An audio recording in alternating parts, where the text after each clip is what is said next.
गंगा नदी के किनारे एक साधु रहते थे। वे न केवल विद्वान थे, बल्कि उनके पास जादुई शक्तियां भी थीं। एक दिन वे ध्यान में मग्न थे। तभी बाज की चोंच से एक चूहिया छूटकर उनके हाथों में आ गिरी। उसकी छोटी सी पूंछ व काली चमकीली आंखें थीं। उन्हें वह बहुत अच्छी लगी, पर घर ले जाने से पहले उन्होंने जादुई मंत्रों के प्रयोग से उसे एक लड़की में बदल दिया।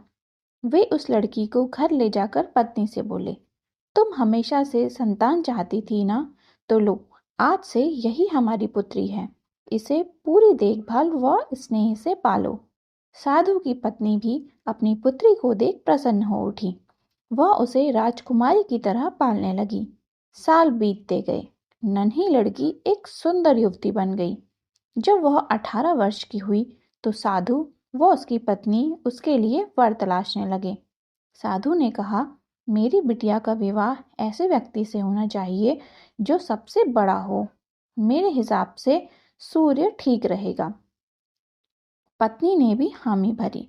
उन्होंने जादुई मंत्रों के प्रयोग से सूर्य को नीचे बुला लिया।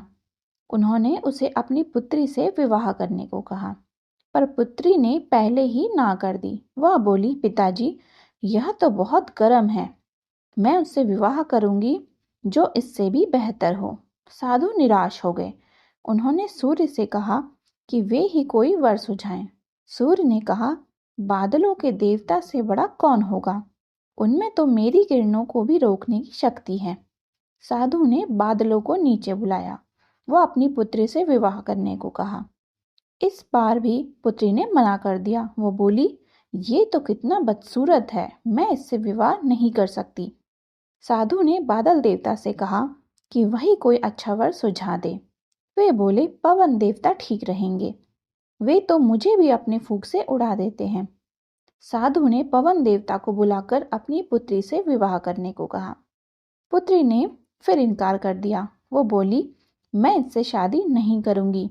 ये तो कहीं टिकते नहीं, हमेशा यहाँ वहाँ भागते रहते हैं।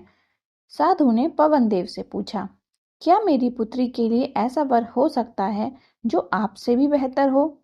पवन देव ने कहा कि पर्वत देव मजबूत व ऊंचे हैं, वे मेरा भी रास्ता रोक देते हैं। साधु ने पर्वत देवता से कहा कि वह उसकी पुत्री से विवाह कर ले। पुत्री ने फिर से मना कर दिया। वह बोली, ये तो बहुत लंबे, सख्त व कठोर हैं, मैं इनसे विवाह नहीं कर सकती। इनसे भी कोई बेहतर चाहिए। पर्वत देवता ने चूहे का नाम सुझाया। वे बोले, माना मैं काफी सख्त, मजबूत व ऊंचा हूँ, पर चूहे मुझ में भी आसानी से बिल बना सकते हैं। साधु ने चूहे को बुलाया। उसे देखते ही उसकी पुत्री खुशी से उछल पड़ी। हाँ पिताजी, यही तो है वह मैं जिससे शादी करना चाहती थी। साधु ने सोचा, इसे ही किस्मत कहते हैं। यह एक चूहिया थी और एक चूहे से विवाह करना ही इसके भाग्य में लिखा है। उन्होंने जादुई मंत्रों के प्रभाव से पुत्री को फिर से चूहिया बना दिया। चूहा व चूहिया विवाह करके खुशी खुशी रहने लगे।